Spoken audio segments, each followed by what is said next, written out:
चलो, भाजपाइयों को अंदाजा तो हुआ कि उनके शासन में भी असामाजिक तत्व बदमाशी दिखाने से बाज नहीं आ रही।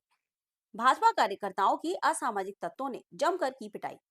भाजपा के विधायकों और मंत्रियों को लगता है कि उनके शासन में असामाजिक तत्व शांति से बैठ गए हैं, मगर मुजफ्फरनगर के भाजपाइयों का मुगालता आज थोड़ा बहुत दूर तो हुआ होगा।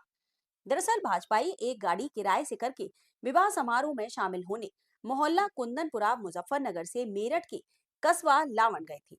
चालक को नशीला पदार्थ सेवन करने से रोकने पर कहासुनी हो गई, जिसके बाद वापसी में मुस्लिम ड्राइवर ने भाजपाइयों पर हावी होते हुए वसुंधरा अंडरपास पर खालापार सरवट और सुजड़ू से बदमाशी दिखाते हुए 3 गाड़ियां मंगाई और भाजपाइयों पर लोहे की रॉड, लाठी व डंडों से हमला कर जमकर पिटाई कर डाली और गले में कपड़ा डालकर जान से मारने का प्रयास भी किया और पिटाई के बाद भाजपाइयों को मरा हुआ समझकर भाग गए।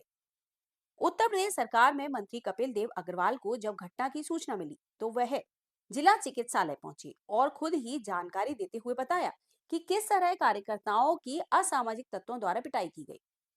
पुलिस ने तत्काल कार्रवाई करते हुए 9 लोग अब्दुल्ला, शावेज, सुभान, फैज राना, अदनान, अजीम, हैदर, ताबिश व एक बाल अपचारी को गिरफ्तार किया।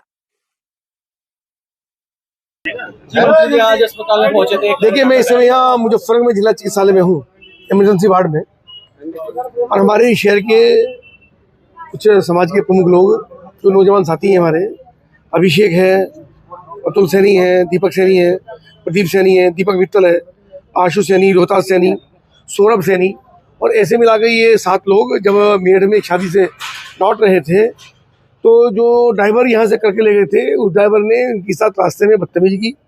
पहले इनसे पैसे मांगे, उन्होंने पैसे नहीं दिए, चूँकि पैसे दे चुके थे, जितने देने थे, और उसको लेकर के फिर झगड़ा हुआ, बदतमीजी की। उसे टेलीफोन करके अपने साथियों को बुलाया, 3 गाड़ियाँ फटाफट यहाँ से पहुँच गई और राकिब पकड़ा गया है, जो उसकी पहचान हुई है गाड़ी के ड्राइवर के रूप में, उसके 9 साथी।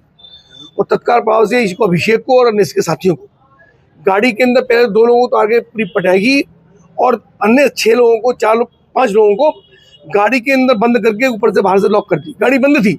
आप कल्पना करिए, अगर वो 1 मिनट के अंदर ही शीशा तोड़ के बाहर नहीं आते तो शायद 5 लोगों की मौत हो जाती। यानी कितनी बड़ी गुंडई, कितनी बड़ी घटना इन लोगों ने, रागिब के साथियों ने करने का काम किया। और महत्वपूर्ण बात ये भी है कि रागिब ने फ़ोन करके बुलाया तो सरवट से, सुरुड़ू से और खलापार से 3 गाड़ियाँ फटाफट भर के लोग पहुँच गए, डंडों से, लाठियों से वार किया, सबकी पिटाई की। उनको अस्पताल में देखने के लिए आया हूँ, गला घोटने का प्रयास किया। उनकी गिरफ्तारियाँ भी हुई हैं। एसएसपी को तत्काल प्रभाव से रात ही मैंने टेलीफोन करके बहुत सख्ती के साथ कहा, उनकी गिरफ्तारियाँ हुई हैं, उन पर मुकदमा कायम हुआ है, उन पर कार्रवाई हो रही है।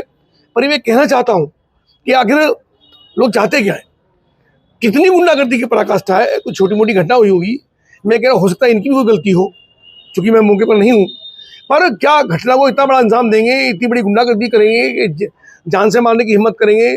उसका गला घोटा गया, रस्सी खींची गई और गाड़ी के अंदर लॉक कर दिया। और लॉक करने का तत्काल प्रभाव से लड़के सब नौजवान थे, गाड़ी का शीशा तोड़ लिया। नहीं तोड़ पाते तो शायद बहुत बड़ी घटना मुजफ्फरनगर में हो सकती थी और जो आने वाले समय के लिए बहुत खतरनाक होती।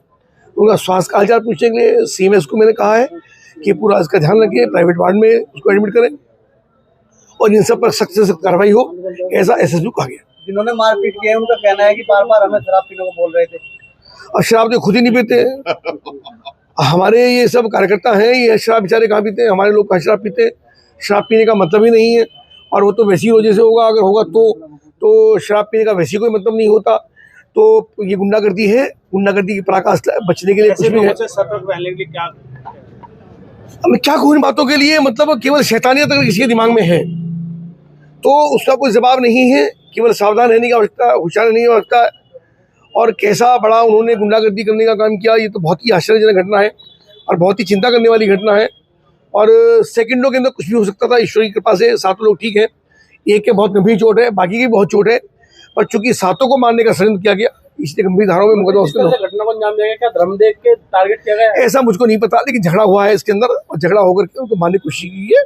उसका जो भी कारण है उसकी जांच होगी, जांच पे कर रहे हैं।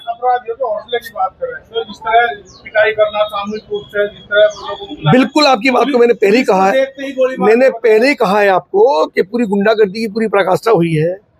चूंकि होता है जब व्यक्ति बच जाता है तो ऐसा लगता है कि नहीं घटना नहीं हुई, पर घटना की तैयारी कितनी बड़ी थी, उसका अंजाम कितना खराब होता, ये चिंता का विषय है। 1 मिनट भी गाड़ी के अंदर रह जाते तो जो 5 लोग गाड़ी के अंदर बच गए थे उनकी तो मौत निश्चित थी। अगर सांस उनको नहीं आता तो सांस घुटने के बाद तो मृत्यु उनकी हो जाती, गाड़ी बाहर से लॉक कर दी, तो उसकी पूरी जांच भी होगी, मुकदमा कायम हो गया है और जांच होगी तो कार्रवाई होगी। रोजाना कई कई थाना क्षेत्रों में पुलिस पर भी हमले हो रहे हैं, पुलिस पर भी फायरिंग हो रही है लगातार, बदमाश देखते ही गोलमाल। देखिए, आदरणीय मुख्यमंत्री जी की बहुत शक्ति भी है भाई, सब जानते हैं। सबसे बड़ी बात यह कि हम लोग संरक्षण देने का काम नहीं करते। योगी आदित्यनाथ जी की लगभग पौने 10 वर्ष की सरकार, कोई उदाहरण ऐसा नहीं दे सकता कि भारतीय जनता पार्टी के सांसद ने, किसी मंत्री ने, किसी विधायक ने, स्वयं मुख्यमंत्री ने किसी को संरक्षण देने का, गुंडे को, अपराधी को देने का काम किया हो। पूर्व की सरकारों में गुंडे पालने का ही काम होता था, किसके पास कितना बड़ा गुंडा वही उतना बड़ा नेता।